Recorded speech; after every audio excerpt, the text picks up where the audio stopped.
What's up, guys? It's Sean here with the Sean Rodelli Football Channel from different venues all the time. And today I have for you Football Sunday. And we're going to go through three games today, three very exciting ones. And without further ado, let's kind of get into it. No, that just slipped. Happy Halloween, everybody. And let's go through it. And let's start actually with the Premier League. West Ham, Aston Villa. 4-1 West Ham win. To caveat it, there was a red card for Ezri Konsa. It was a straight red card. I have no idea what he was trying to do. Straight just threw his elbow in someone's face pretty much to Fornell's neck, to be fair. But very, very impressive game from West Ham. Again, I mentioned in the preview that West Ham are just churning through these results quite fanatically and quite impressively as well. I thought they were fantastic going forward. The reliance on Mikel Antonio seems to have diminished slightly. I liked how there were 4 different goal scorers then. Mikel Antonio, to be fair, 2 of the goals were long-distance efforts that somehow just crept in from both Rice and Ben Johnson. However, all-around phenomenal performance from West Ham, in my opinion. And after the red card, they just turned up the gears and went for the throats. And a very, very good, honestly, one of the best starts in the season, honestly, for West Ham, sitting comfortably in 4th, tied on points with Manchester City on 20. Can't argue with that. It's going to be a very, very interesting 5 weeks for them, however. West Ham have some of the hardest games coming up at the moment. Real quick, just want to go over the XG had it at 2.6 to 0.6, kind of giving you the idea that West Ham was clearly the dominant side. Shots, we had 21-9. On target was 9-3. Emiliano Martinez I don't think he had much of a chance on any of them, to be completely honest with you. But real quick, I do want to give you West Ham's games coming up, and it's bumpy. Outside of their game against Genk this week, they have Liverpool next week, Wolves, Rapid Vienna in the Europa League, City, Brighton, Chelsea, Dinamo Zagreb in the Europa League. It's a bumpy ride for them. They have Liverpool, Wolves, City, Brighton, Chelsea. Hard games. Hard games. This is where we actually get to see what kind of team this West Ham is. So far, I believe the only top team they've played against is United, a traditionally top team. Let's go with. But everybody else, they've so far not much from them, but very good start to the season. Very, very impressed with how well David Moyes is doing. And I actually think he'll surprise us over the next coming weeks against those top teams as well. Moving on to La Liga, and Atletico finally showing a little bit of clinicalness, showing some form. 3-0 against Real Betis, not an easy game at all. One goal was an outrageous own goal, if you haven't seen it. Corner comes in, and Pezzella quite expertly heads the ball into his own net, kind of comically as well. But Atleti were deserved of this win. Yannick Carrasco, once again, showing how well he's adapted to that left wing-back spot. Phenomenal first goal. Took the defender on the right side, brought it over to his left foot, smashed it in the top of the net. Very fantastic goal. João Felix came on in the second half, was fed through by Yannick Carrasco, went on and finished as well. I'm very excited to see more of João Felix. I hope he gets more game time.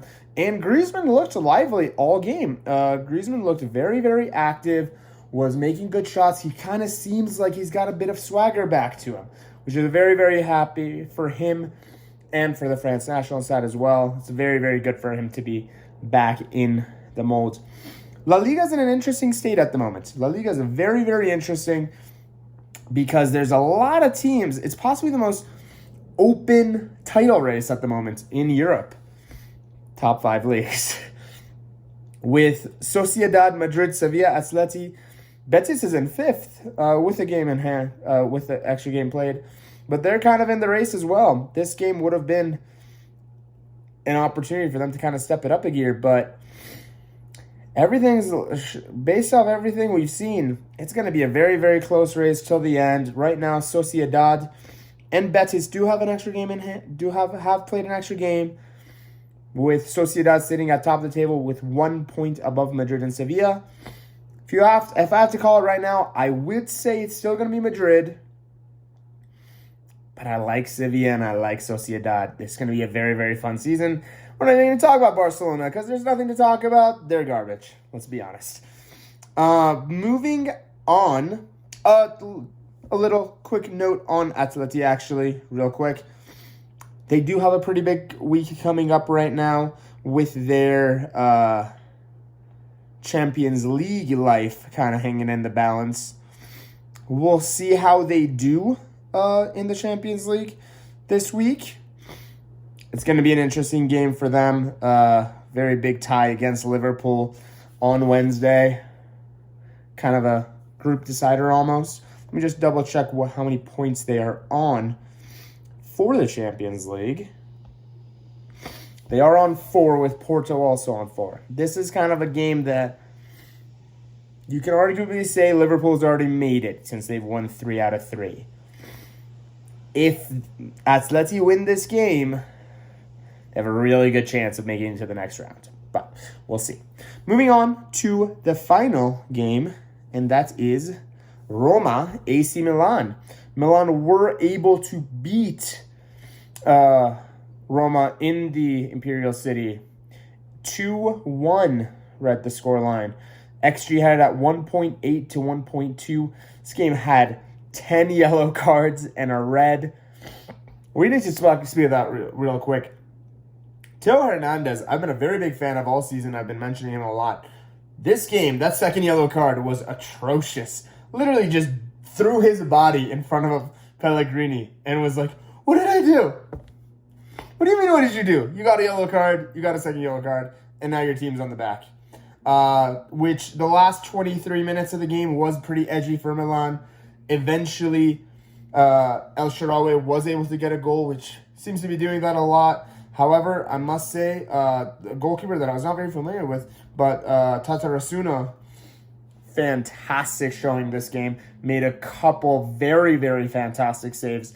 Zaniolo looked very bright for Roma, was trying a lot, but on the other side, Ibra was doing his thing. He also had a goal ruled off offside. His first goal was fantastic free kick. Congratulations to him for 400 domestic goals. Aging like fine wine. Aging like fine wine.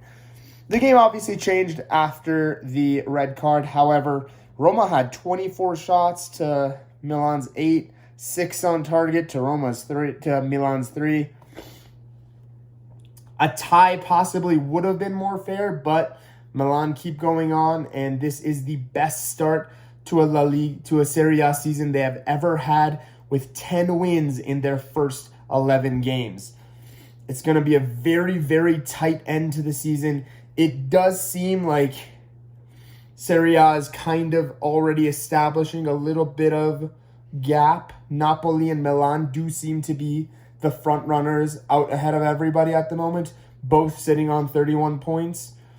The main difference is Napoli are just so good at keeping their back door shut with an XG of 25, only 3 goals conceded, whilst Milan have 10 conceded, sitting on 15. That's the main difference between the two teams at the moment. Inter, third, 24 points, 7 off of them, but then they are 5 points ahead of the next team, which is Roma. Roma, Atalanta, both on 19. Lazio, Fiorentina on 18. Verona and Juve on 15. It seems to be, there's going to be pretty much the race for the title. Inter could sneak into it. I believe in Inter. I think Inter might make this a 3-horse race. A little stumble from those two teams, a result from Inter, and they're kind of back in it. Moving forward, I don't think either of the other teams are going to be really entering that race, however. I do think it's going to be a very tight race for Champions League football, however, between Roma, Atalanta, Lazio, Fiorentina, and Juve. I think Roma's going to edge it. But that's going to be it for me for Football Sunday. I'll be back to you tomorrow with the PL Roundup, and we have Champions League games this week. I'll see you guys soon. Bye.